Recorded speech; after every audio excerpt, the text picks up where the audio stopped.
Seharusnya malah setiap insan manusia itu berspiritual. Karena kalau kita berspiritual itu boleh dibilang yakin ya, nggak ada lagi rasa benci, tidak ada lagi rasa yang tidak baik, karena semuanya akan menjadi baik. Tidak ada rasa lagi yang namanya pelit, pusing dengan satu apapun, nggak ada lagi. Kalau benar-benar uh, tidak mendalami deh, nyerempet sedikit, apalagi dalam, nyerempet saja mengenal spiritual saja, dengan hati terbuka, dengan istilahnya dalam keadaan gelas yang kosong, itu keren banget. Dan Allah menciptakan kita juga dengan cinta. Bayangkan kalau tidak dengan cinta, yang salah langsung dihajar sama Allah. Karena kita ada dengan cinta, maka semuanya kalau kita lakukan dengan cinta, pasti semuanya akan aman-aman aja, akan berjalan dengan sangat baik. Tadi saya bilang tidak ada yang jelek. Ketika kita mendoakan orang kepada orang yang memang tidak mendoakan kita atau tidak berbuat baik, tidak sesuai dengan apa yang kita inginkan, sejatinya kalau saya percaya bahwa para malaikat sedang justru yang akan mendoakan kita. Dan itu saya rasakan dan saya alami, saya yakini bahwa nggak ada yang nggak enak di dunia itu. Kalau kita yakin bahwa is all about love. Dan orang yang tidak berbuat baik kepada kita tidak, sebetulnya dia sedang ada apa ya, messenger yang mau hadir apa yang sedang kita inginkan.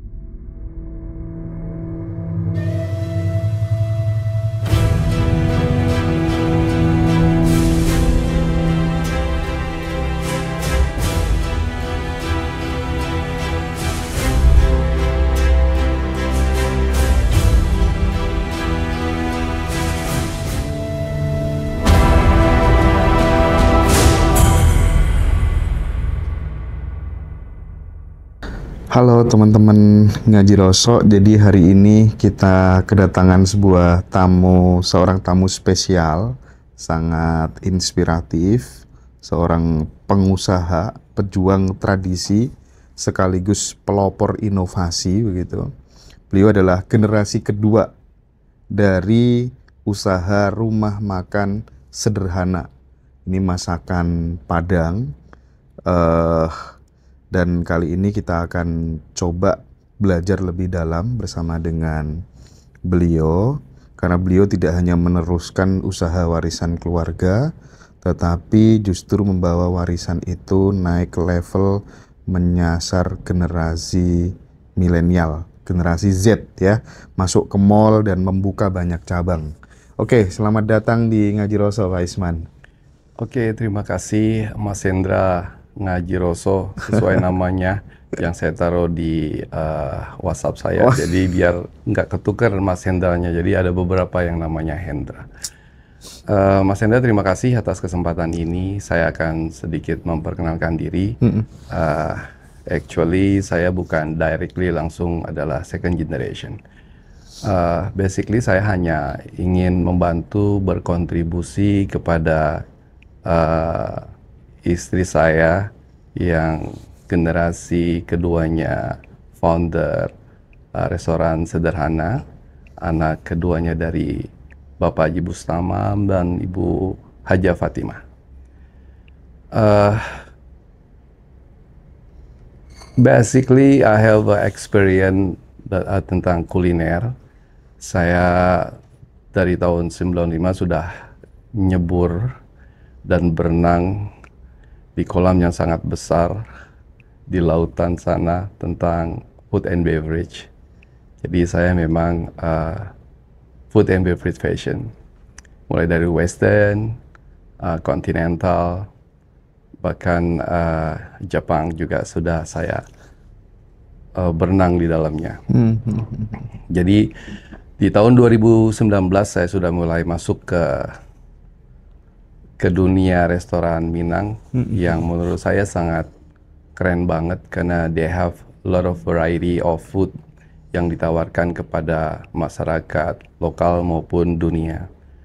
Dan in fact bahwa makanan Padang itu 99% people like it. hasil riset saya ketika kita ada di Bali, banyak yang bule-bule makan di tempat kita, dia surprise. Bahkan one of orang Eropa bilang, ini makanan Bali? Enggak, saya bilang ini adalah Sumatra food. This is the best ever I eat in Bali, the food. Dia makan beberapa menu yang ada di restoran Padang di Bali, makan Padang sederhana di Bali. One of them they like roti, makanan apa namanya itu roti cane atau martabak telur. Wow, dia makan sendiri habis nggak kurang dari 5 menit sudah habis. Memang dia senang banget. Another day they coming back. Jadi itu adalah salah satu tolak ukur bahwa orang Eropa juga suka makanan khas Minang. Dan ada lagi, kita juga buka di Malaysia. Ternyata orang Malaysia yang mungkin serumpun dengan kita, tidak heran kalau dia sangat menyukai. Juga orang India, banyak customer-customer yang out of Indonesian people juga makan di restoran Padang sederhana. Sehingga ketika orang Malaysia datang ke Indonesia, khususnya di pasar Tamcit ya, Tamrin City, itu banyak sekali orang Malaysia pasti nyarinya makannya tempat kita. Kalau musim belanja, full of Malaysian people makan di sederhana. Begitu. Oke.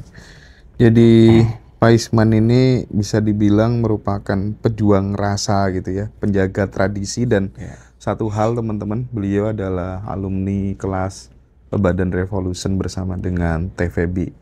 Nanti mungkin di akhir sesi kita akan membahas sesuatu hal yang baru yang sebelumnya belum pernah kita bahas di Ngaji Roso, yaitu tentang Quranic Law of Attraction. Nah, itu kayaknya agak paradoks juga dengan magnet rezeki dan lain sebagainya. Nanti akan coba kita breakdown gitu. Tetapi mungkin saya akan mulai masuk untuk menggali seberapa besar tantangan begitu ya yang dialami oleh Pak Isman bersama dengan Ibu, bersama dengan Nyonya. Apa sih tantangannya menjadi generasi kedua di restoran sederhana ini, Pak Isman? Kalau saya pribadi tidak ada tantangan. Kita hanya menjalankan, karena itu tadi my passion is culinaire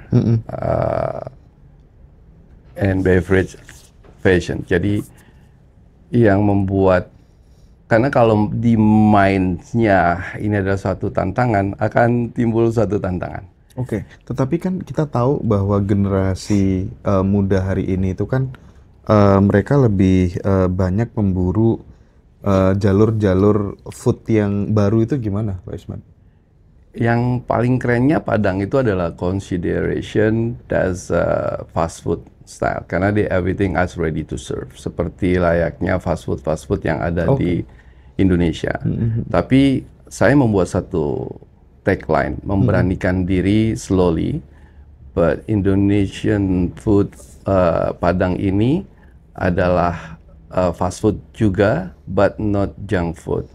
Why not junk food? Karena kita masaknya itu adalah early morning, semuanya sudah mulai masak, dan we have a lot of spices in it. More than 20 or 30 kind of spices, the one we make untuk bumbu-bumbunya.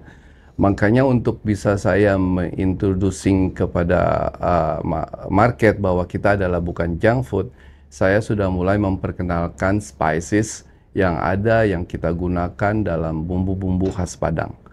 Sehingga para Gen Z itu tahu bahwa spices di Indonesia itu sangat rich banget, yang membuat kita dijajah oleh negara asing adalah rempah-rempah itu tadi. Jadi rempah-rempah sooner or later udah akan kita pajang di beberapa restoran.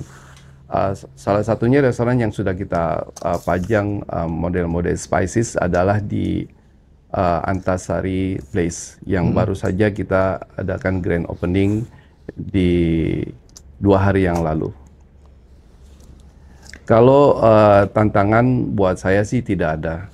Saya akan terus berupaya menaikkan makanan khas Padang ini lebih mendunia, lebih bermasyarakat, lebih percaya bahwa kita adalah makanan yang the best to be choice untuk makanan yang lebih sehat dibanding fast food yang lainnya, dan menjadi tuannya di negaranya sendiri. Menarik. Ada nggak perubahan pola pikir gitu Pak Isman yang paling besar saat kemudian Pak Isman dan istri menjadi generasi kedua, terus kan punya tantangan untuk memperluas usaha ini gitu. Itu gimana? Mindset shift-nya gimana? Mindset shift-nya adalah di manpower. Manpower adalah the main things di dalam bisnis. Apalagi di dalam hospitality bisnis restoran ini. Kita butuh orang-orang yang familiar dengan hospitality service kepada customer. Tentunya kita akan membuat suatu kenyamanan kepada para employee kita sebagai ujung tombak yang membuat restoran itu menjadi nyaman dan aman. Maka ke depan misi kita atau misi saya pribadi, saya ingin bisa mensejahterakan karyawan-karyawan yang bergabung kepada kita. Minimal adalah fasilitas tanah. Yang saya akan coba berupaya untuk bisa karyawan-karyawan yang bekerja dengan kita untuk bisa mencicil tanah, dan tanahnya akan saya suggest, kita akan arahkan atau kita beri pendidikan bagaimana menanam kebutuhan-kebutuhan rempah atau kebutuhan-kebutuhan hari-hari yang kita gunakan, yang kita bisa beli dengan hasil panen para karyawan kita. Misi yang mulia banget ya. Jadi pelan-pelan karyawan diajak untuk mengangsur tanah, terus kemudian menanam rempah-rempah dan hasilnya nanti dibeli oleh owner. Yeah. Keren. Karena sebetulnya kalau kita sedikit berpikir lebih dalam, advantage-nya tuh lebih kepada kita. Loyalitas, ketenangan, jiwa ketika dia bekerja, bahwa ada satu big hope. Ketika dia bekerja di 5 tahun, dia sudah selesai lunas dalam mencicil tanah, mungkin bisa hanya sekali panen jika dia mendapatkan hasil panen yang baik. Perubahan apa yang mungkin sudah rekonstruksi gitu ya ibaratnya, supaya kemudian restoran sederhana ini bisa survive di mata teman-teman Gen Z itu?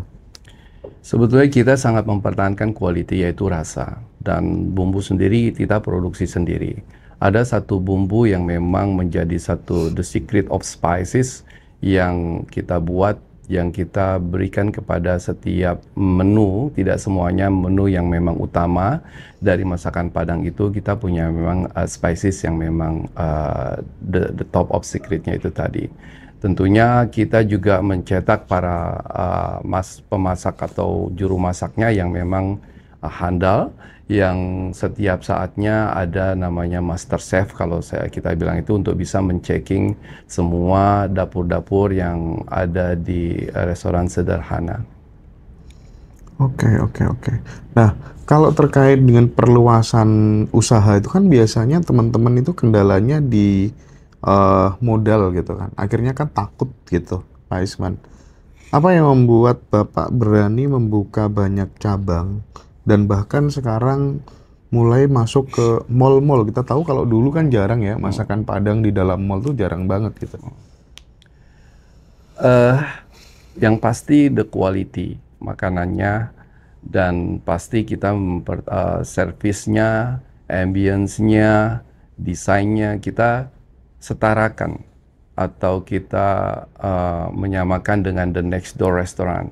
Tentunya kita meninggalkan dengan konsep-konsep lama, bukan meninggalkan, jadi memperbarui, memodernisasi, sepadankan dengan restoran yang lainnya. Karena itu menjadi suatu syarat pemilik mall, kita harus bisa sepadankan restoran-restoran seperti restoran yang ada di situ. Mungkin ada brand-brand yang tidak bisa saya sebut, sehingga bahkan kita menjadi tempat yang lebih cozy buat anak-anak muda. Nah, emang pasar kita adalah Gen Z, juga menengah ke atas dan menengah ke bawah juga masuk. Jadi kita ambil pasar di tengah. Kenapa Gen Z? Karena mostly yang sering keluar rumah, yang sering makan di luar adalah para Gen Z. Dan mostly Gen Z nggak pernah mikirin uang, karena yang mikirin uang orang tuanya. Jadi dia bisa spend, bisa santai, bisa relax di tempat kita tanpa ada rasa canggung atau tidak pantas. Karena di situ kita juga ada jual kopi, ada bukan kopi yang biasa dijual restoran, tapi kita sepadankan quality of coffee kita itu seperti cafe. Tapi tentunya harganya boleh dibilang little bit down dari harga cafe yang memang kadang kita bundling juga kopi dengan dessertnya hanya 25.000. Karena kita tidak hanya menjual menu cafe, tapi kita menjual out of makanan yang biasa disediakan oleh masakan Padang. Dan kita juga jual burger rendang, pastinya Burger rendang ya? burger rendang. Oh, baru. Jadi memang Ini inovasi nih. inovasi dan enak banget. Itu memang hasil racikan saya sendiri. Dan saya juga menawarkan ada mango sticky rice, jadi yang memang addictive banget dengan mango sticky rice. Kita bikin confidence banget lebih enak daripada yang ada di Thailand, karena saya beberapa kali juga coba makanan mango sticky rice yang menjadi favorit orang Indonesia juga. Ternyata kita bikin lebih enak daripada yang bikin di Thailand. Fly-nya dan segala sesuatunya lebih menyesuaikan dengan taste of Indonesian. Tapi itu memang menjadi favorit yang pasti habis terus. Berarti yang paling favorit apa aja? Mango sticky rice, rendang burger. Tapi burger. memang jadi keren banget menurut para customer. Rendang kita tuh belum ada yang ngalahin katanya ya. Bukan saya, ya saya confidence juga. Saya juga memang penggemar rendang dan saya cobain. Memang kita punya taste like a different the other rendang yang dipunya oleh restoran brand yang lainnya. Oke. So far sudah ada berapa cabang se-Nusantara ini? Secara keseluruhan sederhana close to 100 restoran yang di mall kita sudah masuk ketiga di tahun ini, mungkin di 6 ya. Di tahun ini mungkin 6. Kalau saja kita tidak rem, itu bisa sebulan 2. Kalau kita main ambil-ambil aja gitu ya, tanpa ada pertimbangan, mungkin wow. Tapi memang kesulitannya adalah itu tadi, bukan kesulitan lagi, manpower. Jadi kita memang harus menyediakan manpower yang capable dalam yang sekarang yang tidak mau buka-buka. Memang butuh banget hospitality, pengalaman di dunia servisnya. Oke. Nah, kita tahu kan Pak Isman ini selain passionnya di food gitu ya, beliau teman-teman juga mendalami spiritualitas gitu, belajar kepada Abah Isa, ya ikut kelas bersama dengan Teh Feby gitu. RK juga ya. Pertanyaannya gini, apa peran spiritualitas gitu ya yang dirasakan Pak Isman yang itu sangat berkontribusi terhadap apa ya, take off-nya, naiknya level kemakmuran Pak Isman khususnya untuk melanjutkan resto sederhana ini? Wow, keren banget sih sebetulnya. Seharusnya malah setiap insan manusia itu berspiritual. Karena kalau kita berspiritual itu boleh dibilang yakin ya, nggak ada lagi rasa benci, tidak ada lagi rasa yang tidak baik, karena semuanya akan menjadi baik.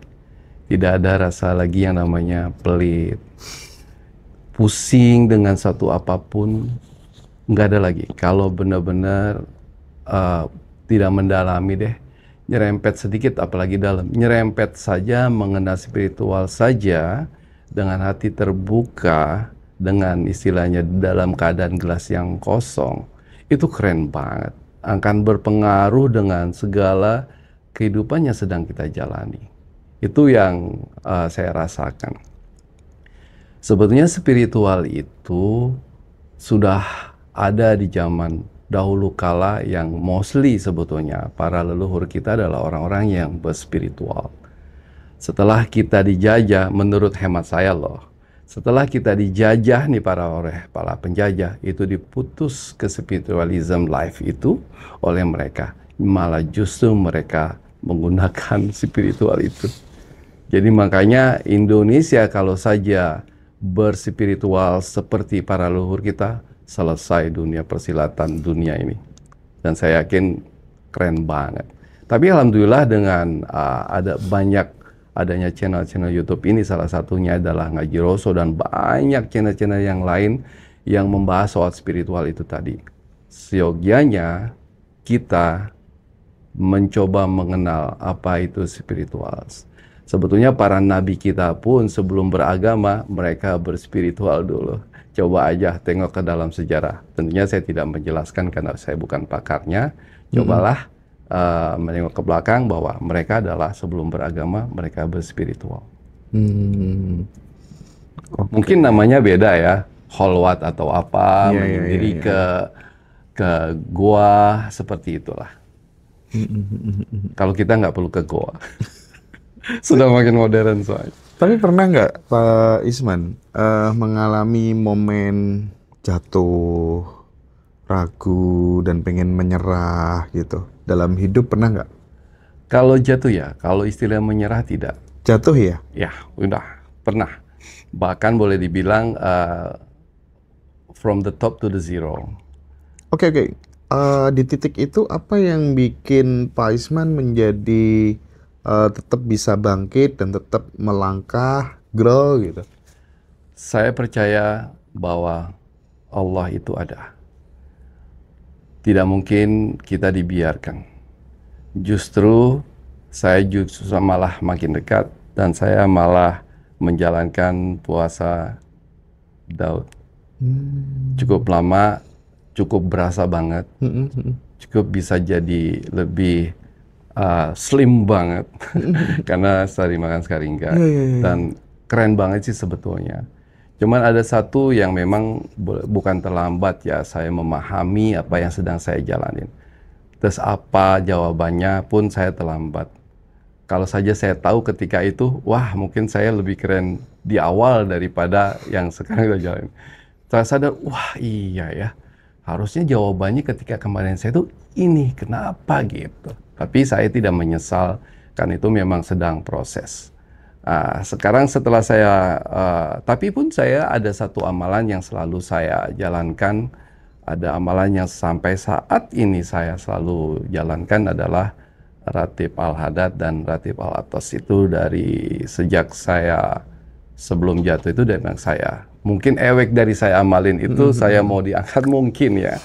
Oh mungkin ini kali. Tapi saya jawabannya tidak spontanitas. Terus gitu. Akhirnya masih proses. Gitu. Setelah saya masuk ke spiritual, alhamdulillah qadarullah Allah temukan untuk berspiritualis. Jadi lebih keren lagi. Jadi ya life nggak ada yang jelek. Tapi gini, itu kan soal apa tuh namanya ritual orang kan beda-beda ya sesuai dengan cocok nyamannya masing-masing gitu. Tetapi sejauh mana kemudian Pak Isman mempercayai bahwa berbuat baik secara random, menolong orang, memudahkan orang lain, pada saat kemudian kita disakitin sama orang justru membalasnya dengan penuh cinta, itu cukup akan memberikan sebuah energi, termasuk kemudian apa yang kita inginkan itu menjadi mudah lebih tercapai gitu. Sejauh mana meyakini hal itu? Wow, ini keren banget sih sebetulnya. Sebenarnya ini the main of life ya. Jadi kalau saya di dalam benak saya pikir everything is all about love. Karena kita terlahir juga karena cinta. Dan Allah menciptakan kita juga dengan cinta. Bayangkan kalau tidak dengan cinta, yang salah langsung dihajar sama Allah. Karena kita ada dengan cinta, maka semuanya kalau kita lakukan dengan cinta, pasti semuanya akan aman-aman aja. Akan berjalan dengan sangat baik. Tadi saya bilang, tidak ada yang jelek. Semuanya bagus di dunia ini, keren banget. Seperti kiri dan kanan. Nggak mungkin kan kita pengen cuma tangan kanan saja atau kaki kanan saja, beli sepatu cuman karena nggak suka yang kiri. Jadi beli sepatunya kiri aja. Atau kita beli baju yang dimasukin tangannya cuma kanannya, kirinya diumpetin. Iya, iya. Nggak mungkin. Jadi memang dunia itu ya dualitas yang memang harus kita terima itu tadi. Bahkan ketika kita terima itu dengan cinta, itu indah banget, nggak ada gitu loh. Nah, tadi berkaitan dengan kalau kita berbuat baik kepada orang, bahwa karena saya sendiri berprinsip bahwa kita satu, kita sama, dan kita saling terhubung. Ketika kita berbuat baik kepada orang, sejatinya kita sedang berbuat baik kepada diri kita. Apalagi kita berbuat baik kepada orang yang tidak baik kepada kita. Sejogjanya kita sedang berbuat baik kepada diri kita. Itu udah 100% kita sedang berbuat baik kepada kita. Ketika kita mendoakan orang kepada orang yang memang tidak mendoakan kita atau tidak berbuat baik, tidak sesuai dengan apa yang kita inginkan, sejatinya kalau saya percaya bahwa para malaikat sedang justru yang akan mendoakan kita. Dan itu saya rasakan dan saya alami, saya yakini bahwa nggak ada yang nggak enak di dunia itu. Kalau kita yakin bahwa is all about love. Dan orang yang tidak berbuat baik kepada kita, sebetulnya dia sedang ada messenger yang mau hadir apa yang sedang kita inginkan. Jadi seperti permen yang dibungkus gitu. Nggak mungkin kan kita minta mau dikasih permen, mau yang dibungkus apa yang tidak dibungkus. Pasti pengennya yang dibungkus. Nah, itu udah bungkusnya. Jadi ketika kita menerima tanpa bungkus, rasanya tidak jadi enak nanti dimakannya. Dan bisa jadi ada satu kekecewaan di situ. Di awal kita sudah dapat soalnya. Gitu sih. Ya, gini. Ini seru. Jadi kita akan belajar banyak ya. Belajar tentang magnet rezeki, belajar tentang badan revolution, belajar tentang vibrasi, belajar tentang the law of attraction, ya, NLP, macam-macam kita pelajari semua Pak Isman. Banyak teman-teman yang belajar dan menemukan, merasakan keajaiban secara nyata gitu kan.